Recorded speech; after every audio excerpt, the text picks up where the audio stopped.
and we are still calling many more. Interestingly, this batch we are calling now are presiding officers who worked for INEC, and they are here on subpoena giving evidence, and we are listening to their evidence. So we are coming back tomorrow with more witnesses as we progress. Thank you very much. So when witnesses likely to start coming? Well, that is our strategy. We are building up. As we go, you will see.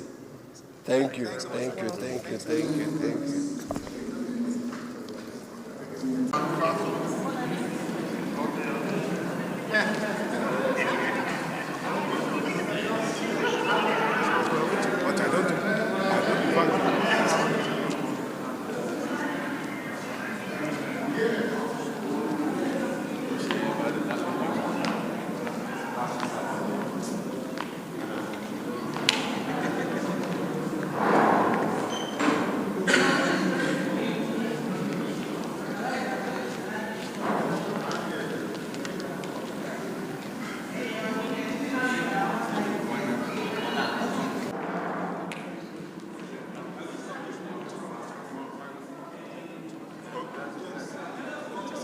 No, that's tomorrow.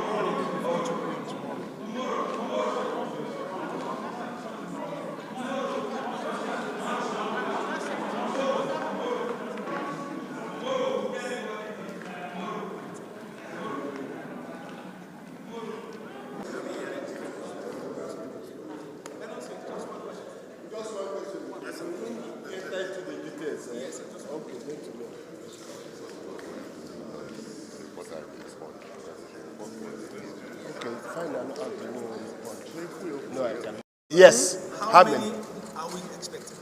Yes, you can see we have called 16 witnesses, and we are still calling many more.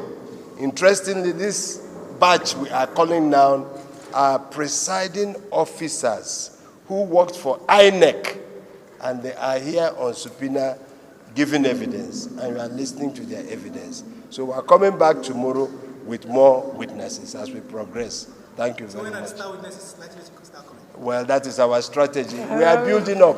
As we go, you will see. Thank you, thank you, thank you, thank you, thank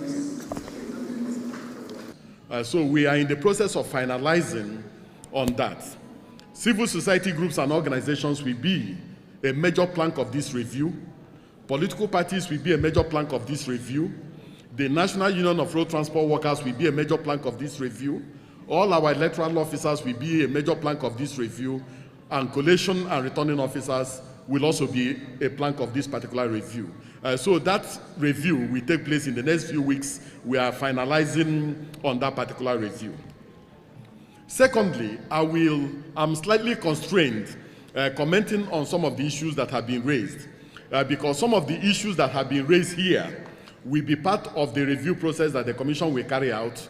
Not only that, some of the issues that have been raised here are part of the issues before the various election petition tribunals, and also part of the issues before the Presidential Election Tribunal. So I will find it very, very difficult to comment on some of the issues that have been raised. But let me say this, that one, as civil society groups and organizations, we have a responsibility to remain non-partisan no matter the interests at stake.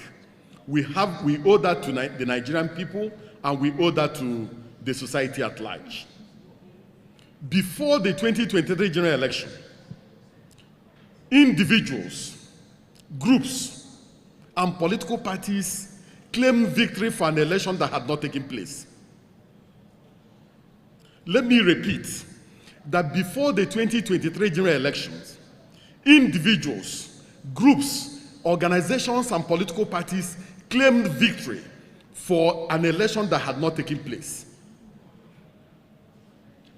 So when the elections took place, they wanted a validation of what they had already made up their minds should be. And some of us within the civil society groups and organizations lent credence to this particular perception, and that created a lot of challenges. My third issue is that we still need a lot of education on the collation and result management process within the law, within the ambit of the law. Because some of us in civil society groups and organizations who did not have a good knowledge of the election collation process and result management process also assisted in making sure that people did not have good knowledge. And because some people didn't have good knowledge of the collation and result management process, they went to town and reduced the entire conduct and management of the 2023 general election to result upload. And I believe that we cannot, under any circumstance whatsoever, and under any guise, reduce the entire election only to result management or result upload.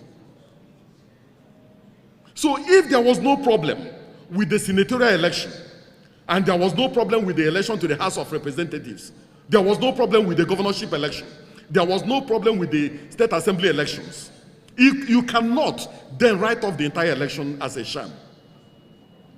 So I think that we, when we are sober, when we reflect much properly, we will find out that there are a lot of positives to take away from this election.